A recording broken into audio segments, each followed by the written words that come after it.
everyone, and welcome back to the Proactive Happiness Management Series. I'm Chelsea Conrad, and in today's episode, we're going to talk about everybody's favorite topic, feedback. So in today's discussion, I'm going to talk about it from the perspective of delivering feedback. Obviously, receiving feedback is another topic. I'll touch on that a little bit later, but the primary focus of this discussion is going to be on delivering feedback. So as you know, the Proactive Happiness Management Series is intended for people who are aspiring to be managers or people who are new managers. So obviously, when you move from an individual contributor role up to a supervisory role, there are some additional responsibilities that come along with that. One of which is the development of your team. This is something I'm very passionate about, that I take very seriously. I am a firm believer that no one can reach their maximum potential without coaching and without feedback. You look at somebody like J.J. Watt. Do you think that he reached the level that he reached by never getting feedback? Of course not, right? Feedback is hugely important. We all have a responsibility as managers, as leaders, to deliver this feedback. And on the flip side, each of us as employees has a responsibility to receive the feedback. Easier said than done, right? So let's go ahead and talk about a few things that as a manager you can do to help you process and kind of transition into a role of delivering feedback to people. So before any feedback even takes place, the first thing that I would say is that as a leader of a team now, the most important thing you can do when it comes to feedback right off the bat is to make sure you have a one-on-one discussion with everybody on your team to understand how they like to receive their feedback. Okay, now there may be an assumption out there on your part that, of course, everybody likes to receive feedback behind closed doors, right? That's not always the case. Some people might actually prefer to receive positive feedback in front of their peers.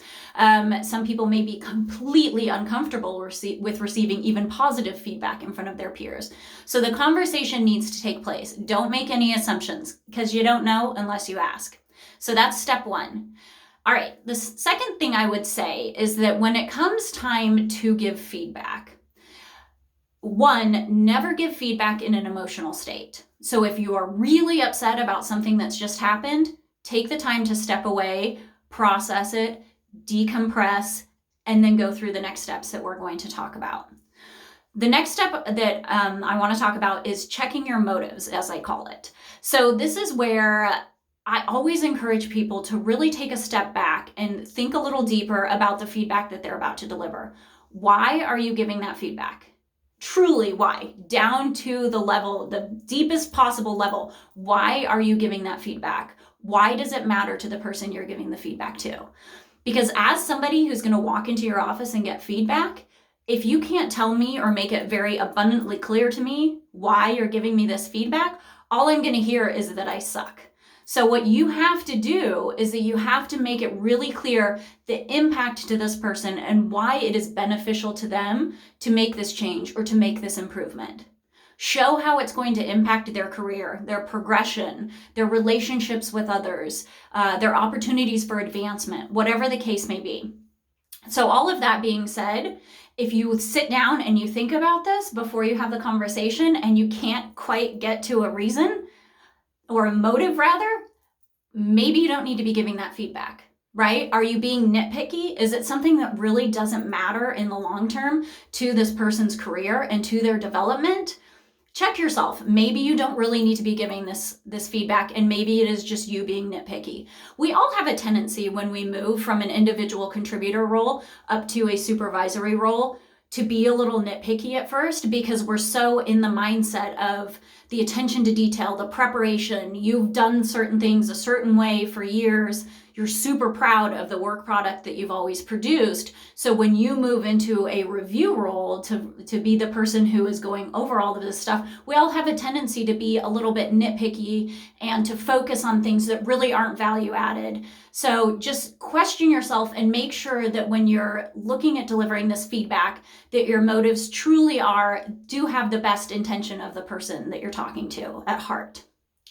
Like I was saying, focusing on the impact, not on the individual. Okay, so when you're having this conversation, try to avoid using you statements right? I'm sure you've heard this in, different situations before where people talk about, how using a use statement can really make other people defensive and things like that. This situation is no different, right? So make sure you're focusing on the impact, why this feedback is being delivered, what happened to make you realize what the situation was, why you're delivering the feedback in the first place. And again, tying into what I said a minute ago, thinking about the impact to this person's career and why it really matters and why they should try and adjust their behavior going forward. I'm sure you've all heard some discussion about the sandwich method, right? I kind of have mixed feelings about the sandwich method, to be honest. I'm not opposed to it. I think there's always a place for positive feedback. And just to back up a little bit, for those of you not familiar with the sandwich method, what that means is you give positive feedback, constructive feedback, positive feedback. Okay, so you're sandwiching that constructive feedback by 2 pieces of positive feedback.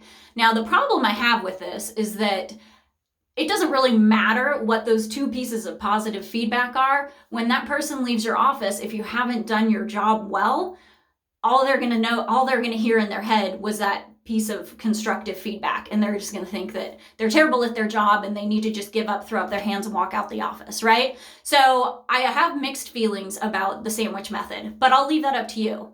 And then one thing, when we talk about positive feedback, that's something else that I really am very passionate about. So I would encourage you to make a concerted effort to make sure that you are giving positive feedback frequently. Informally, formally, whatever the case may be, make sure you take the time. It's really easy, especially if you're in this role where you just moved from an individual contributor role up to a supervisory role and you're drinking from a fire hose and it's madness every moment of every day. It's really easy to just let those moments slip by and not take the 2 minutes, the 5 minutes it takes to give that person positive feedback for something that they've just done. But it is so valuable and it goes so far and it builds so much trust and such a good relationship with the people who are working for you. And, I think everyone has a natural tendency that when they get called to the boss's office, there's that trepidation and fear of, oh my God, am I about to get fired or I'm going to get, in trouble, whatever the case may be. If you start, a pattern of also calling people in to give them positive reinforcement, it's really going to help with that. And people will be much more at ease and much more comfortable when it comes to interactions with you. So those are a few hints and suggestions I would give you from a feedback perspective. Now, keep in mind that this is a process. This is not something that you will nail overnight, obviously. That's why it's such a hot topic. But I would encourage you too, as a new manager, to take a hard look at the way that you receive feedback. Set a good example for your team. Ask them for feedback. Be ready to get it, but ask them for feedback as well, right? Set a good example for them. Show them that to reach the management positions, that being receptive of feedback really is key. So I will tell you, it's very challenging for all of us to receive feedback, but setting that example for your team can really go a long way. So I would encourage you to take a hard look at the way, and be honest with yourself about the way that you receive feedback and try and work on it. And something else, I like to have conversations with my team, and say, hey, I want feedback from you. I will tell you that I am working on how I receive it. It is a work in process. If I don't respond immediately, just know that I will process it and I will touch base with you again later.